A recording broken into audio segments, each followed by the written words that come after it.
primarily concerned with the fact that his philosophy, or Frost's philosophy, is something that encompasses the whole.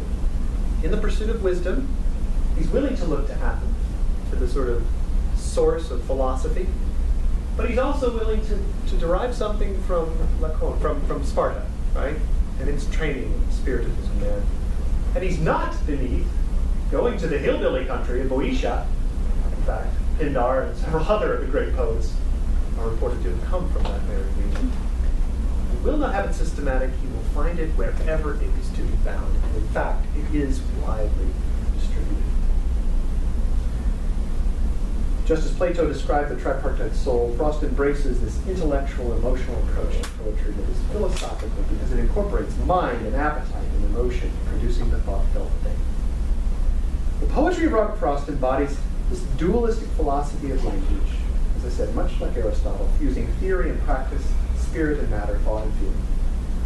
As all excellent forms of language, poetry is intrinsic to the mission of our schools.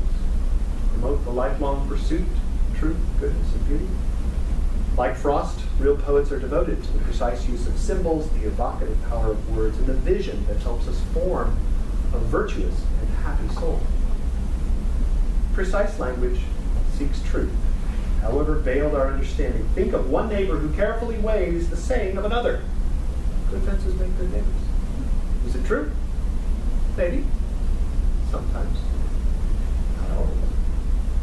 Frost sought the truth through the language of his day, elevating the ordinary to the extraordinary. And then insightful language, kind of a deeper understanding, promotes goodness. It shows us that there is more going on. There's a depth and a complexity to life that we have to wrestle with. However imperfect our efforts, the insightful language identifies those rough zones which we must, as restless moral creatures, contend. Frost explored those zones with a mirth and a gentleness that invites readers to discover more. And then I would say that eloquent language, beautiful language, encourages the human spirit's aspirations, however limited our vision. It acknowledges that, as the earlier poem had it, there is much in nature against us, but there's a little more in favor of man to inspire our quest for happiness. Frost equipped his readers to see the beauty of birches and birds, farms and fields, always reminding them that Earth's the right place for life.